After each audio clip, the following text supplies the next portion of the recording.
Apocalipse 14, verso 7 diz: E ele disse em alta voz: Tema a Deus e glorifique-no, pois chegou a hora do seu juízo. Adore aquele que fez os céus, a terra, o mar e a fonte das águas. Ele está dizendo que quando o evangelho eterno está sendo pregado, será muito claro que há um só Deus a ser adorado, somente um Deus para adorar, e seu nome é Deus. Seu nome é Jeová, o nosso Salvador e Cristo. Ele está dizendo que quando a igreja prega o evangelho eterno, ou o evangelho original de Jesus, então aqui na terra não haverá mais uma outra religião, não haveria constatação. Então a razão pela qual vocês têm hindus, muçulmanos, budistas, é porque a igreja não pregou o evangelho eterno. Porque ele diz que o único que é digno de ser adorado é aquele que é capaz de criar o céu com todas as estrelas e galáxias, e dentro do céu os querubins, os serafins e o trono de Deus. Aquele que é capaz de criar os céus e que é capaz de criar também a terra, incluindo os humanos. O único que é digno de adoração é aquele que criou todo o céu e que também é capaz de criar toda a terra e também é capaz de criar o oceano com os peixes e com os pescados também, com todos os seres viventes no oceano.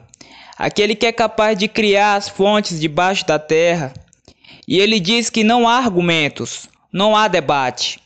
Se você quer adorar aquele que é digno de adoração, vai e olha, vai e busque e descubra quem é aquele que criou o céu, quem é aquele que criou a terra com todos os seres humanos, quem é aquele que criou os oceanos com todos os pescados, aquele que criou debaixo da terra com toda a água lá.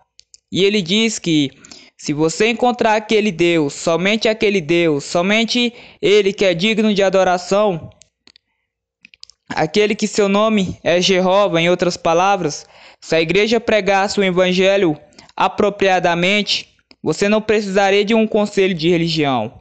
Não. Você não precisaria de um conselho de religião.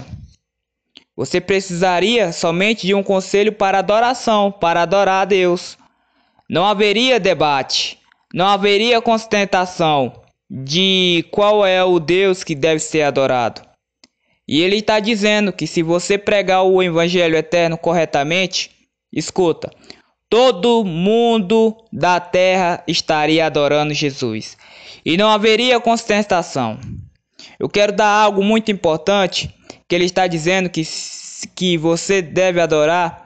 E quando o evangelho eterno é pregado, deve liberar o temor do Senhor nos corações das ovelhas. O temor do Senhor no coração do povo. Se vocês pregassem o evangelho eterno corretamente, você não teria uma nação contra uma bandeira com a cruz e que depois legalizasse o homossexualismo, como é a Finlândia, a Suécia e a Inglaterra. Não. Eles temeriam a Deus. Eles teriam o temor de Deus. E ele está dizendo onde para esses fatores que o evangelho eterno deve liberar, para vocês entenderem de onde os pastores do Brasil devem começar o trabalho para restaurar de volta o evangelho eterno de Jesus no púlpito. Então o evangelho eterno deve trazer o temor do Senhor. O evangelho eterno deve fazer o povo dar glória a Deus com suas vidas. O evangelho eterno deve lhes fazer saber que Deus julga o pecado e, portanto, deve se afastar do pecado. Que há um dia especial que Deus separou para julgar a rebelião. E o Senhor separou um dia especial, o dia do juízo de Deus, contra a rebelião, contra o pecado, contra a maldição da apostasia. Então o evangelho eterno deve fazer a nação saber que aquele dia está próximo.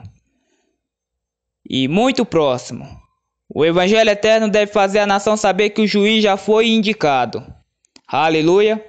Então Atos 17, 30 e 31, no passado, Deus não levou em conta essa ignorância, mas agora Deus ordena que todos em todo lugar se arrependam, pois ele estabeleceu um dia em que irá julgar o mundo com justiça, por meio do homem que designou, e deu prova disso, ressuscitando-o dentre os mortos. Amém?